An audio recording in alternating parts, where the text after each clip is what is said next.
Hey everyone, welcome back to the shop. Today we are going to solve a problem that this car has had since day one. So let's get into it.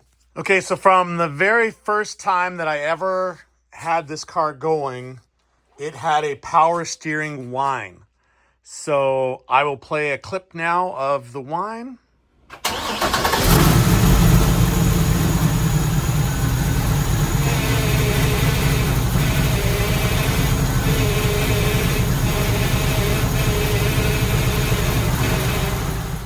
All right, so what you see there is that we have, what's happening is we're getting air into our power steering pump. Now, I'm not sure if I've posted it in previous videos or to any extent, but I got the whole serpentine belt system from CVF.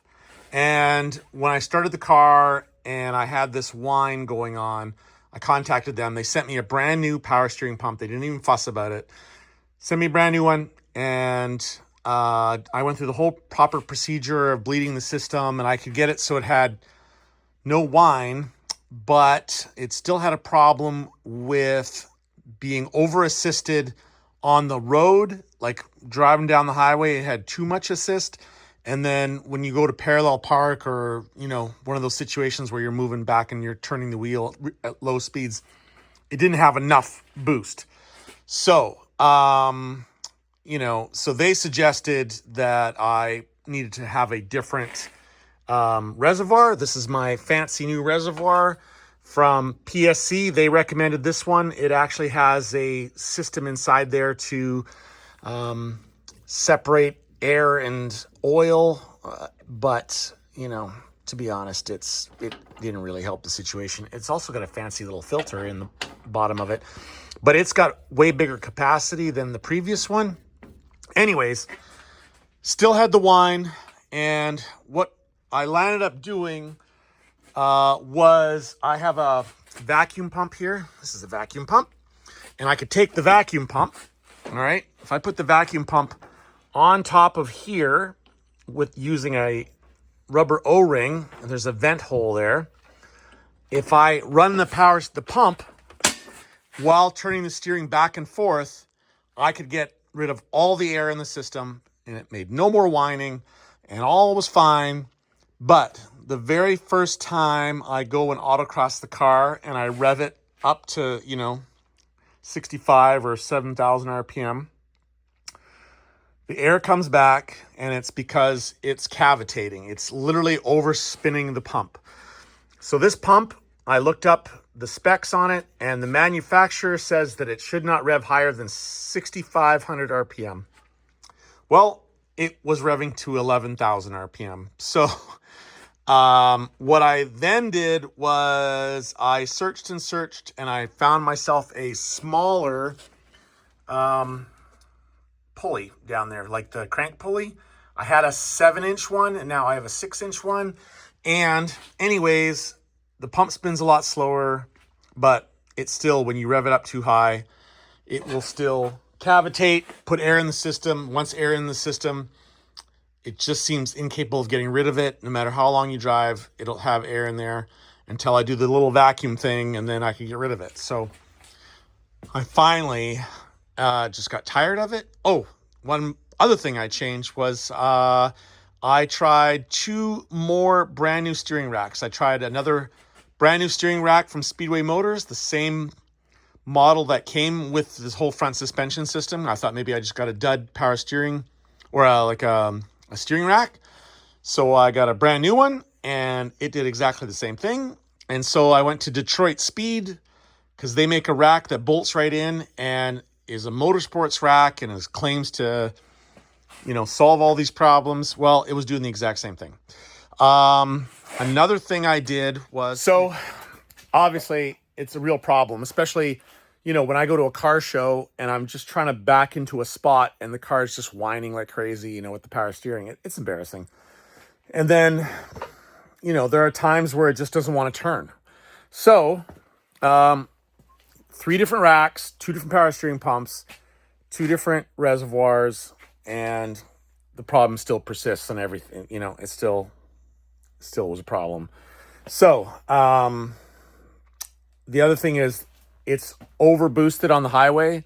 Like it just feels like it has no steering feel on the highway, and yet at low speed it's really hard. You know, it's really hard to turn. So I got an adjustable. I don't really know how it works, but it hooks into the line, and it bypasses. You can adjust how much it bypasses and how much pressure it can maximize at. So with that system, I was able to give it good steering feel on the highway. It actually felt really good, but it had so little assist that around town, it was impossible. It wouldn't, you couldn't turn it when you're around town. So I've now solved all those issues. Let me show you what I got going on here. This is pretty unusual, but maybe not so unusual after. All right, so this is an electro-hydraulic power steering pump off of a Volvo C30. Model years 2013 to 2015. So this thing has an electric motor that spins a pump, and it creates, you know, I think if I remember correctly, up to 1600 PSI of pressure. And this is a known item that is used a lot in the drift community.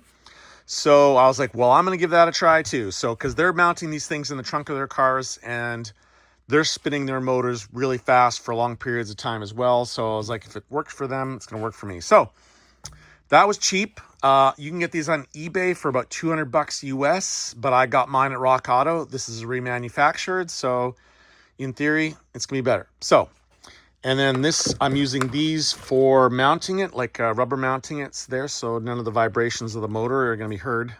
The rest of the car, this is a breaker. You should have a breaker going from the main power wire to this. I'm still waiting on the wiring harness that plugs in here. That's been ordered. I'm still waiting on that.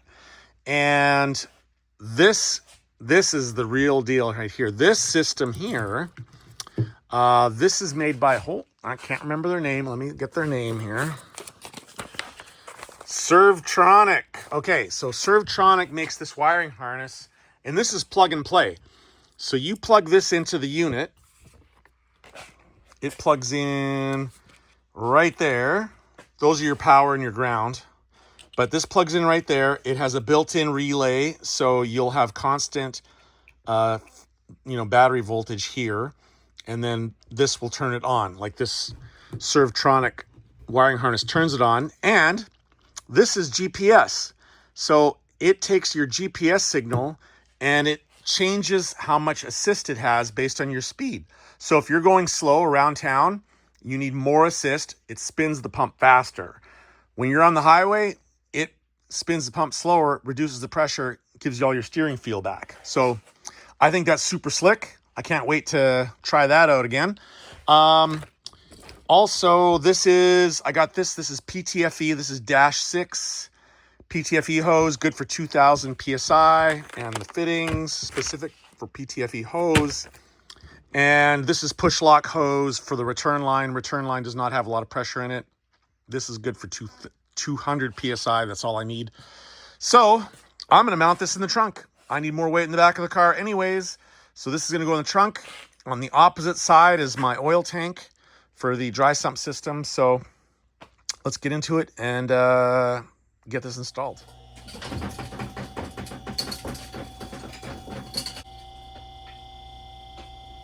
Okay, I'm all about trying to get more weight on the back of the car. So I'm going to fit this to this side over here. I already have my oil tank on that side, did a whole video about that. This one's going on this side. So, I don't know. Part of me thinks I should, I don't know, let me show you what I'm thinking here. If I go up in the back here in this area, like, I don't know, maybe not. No, my initial idea was just to have the top part poking through, and then I'd have this as low as possible in this area, but it looks like it's gonna be just too much hanging down here and up against the exhaust and everything. So I guess I will put it on, I'll put it there, and I will drill a hole out big enough to fit that in it. So I don't know, maybe step one will be to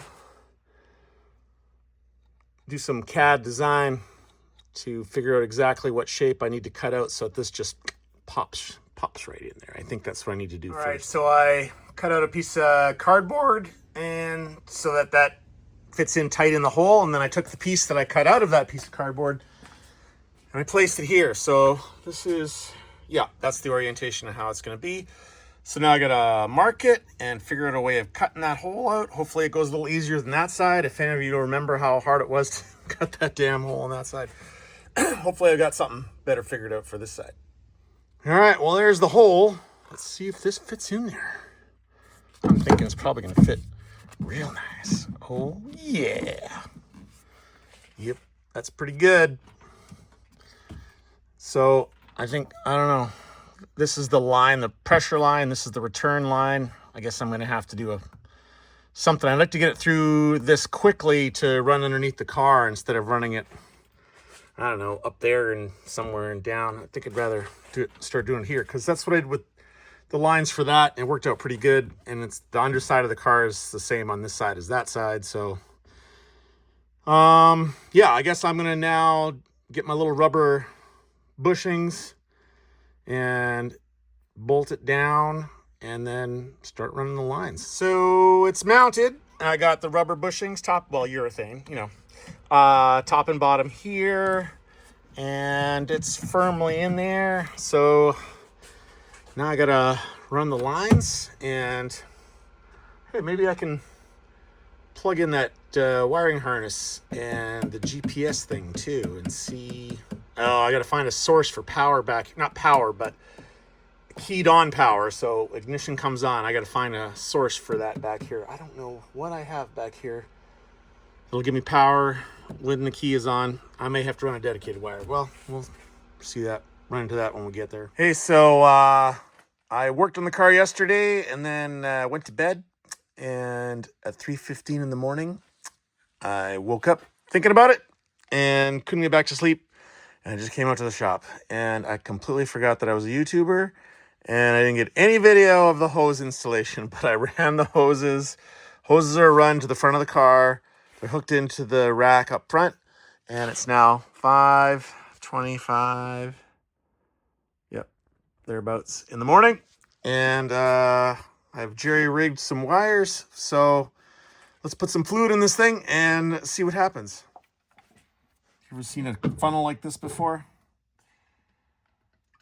Comes in real handy when putting fluid in the dry sump tank.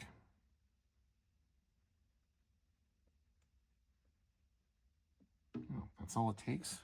All right, well, let's get this pump running and see if we can cycle that fluid. All right, let's give it some power, see what happens. It's not properly wired, but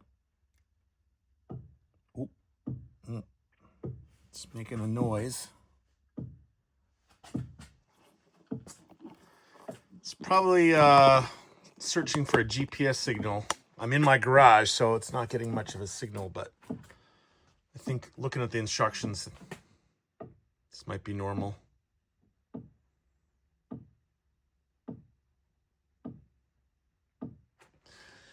Anyways, so far, total install time, we're still under 5 hours, so like 4.5 hours. I think that's pretty good for the system. Oh, there we go. It's doing stuff. Can you hear that? It's pretty quiet.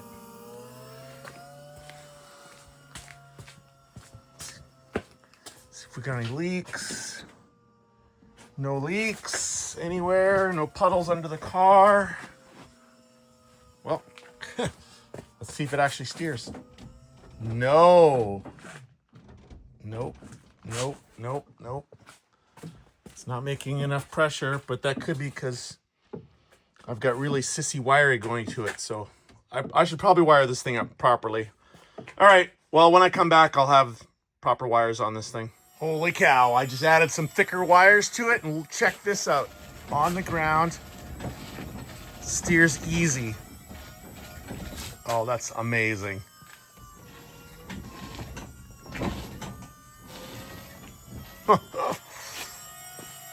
Well, looks like we have ourselves an electric power assisted steering system, ePass. Awesome. Okay, it is a very rainy day here in Winnipeg, but I'm testing out the new power steering on the highway. That's what we got to do. So the system works. It applies full assist at low speed, so that's below 50 kilometers an hour. It's at maximum. And then from 50 kilometers an hour to 100 kilometers an hour, it gives a medium amount of assist. And then above 100 kilometers an hour, it gives no assist. So it just turns off above 100 kilometers an hour. And the middle range, the medium from 50 to 100 kilometers an hour, that's adjustable. You can turn a potentiometer on the unit itself, and you can adjust that up or down.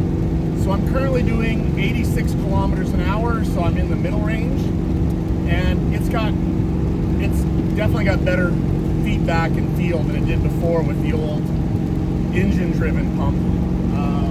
I'm really happy with it. I would try to turn it down a little bit, but the true test of the system is going to be at autocross when I'm doing rapid left and right turns. So I'm on my way to an autocross now. It's in the rain. Yes, I autocross the car in the rain. It's built for that, so it's what's going to happen. Anyways, so far I'm giving 2 thumbs up on the highway. Good steering feel. Also around town at low speeds, it's amazing. So I guess the real test now is going to be at autocross. So I'll get some video of that, and let's hope it all works. Now, if it works good at autocross, I'm probably going to turn down the assist in the middle range a little bit. Give me a little even more steering feel. So let's see how that goes.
All right, the event is over, and the electric power assisted steering passed with flying colors. It's so awesome. Under everything I could throw at it, it was fantastic. And of course, I'm going to try adjusting the mid-range, assist and see if I can, what it does. I'll try messing with it. But as it is out of the box, it's worked fantastic. And it keeps up at autocross. It's great around town, and it's particularly good for low speed stuff, like when you're trying to back into a parking spot at a car show when your car is surrounded by people. It's particularly good for those instances because these super fat tires don't like to turn, and it used to give the old power steering conniptions and it would whine like crazy and people thought I had a supercharger. Anyways, new one doesn't do any of that. It's quiet and it is awesome. And so it's not expensive. It was awesome. So hopefully you enjoyed the video, and I hope that if you have power steering problems, you found the solution in this video. All right, see you in the next one.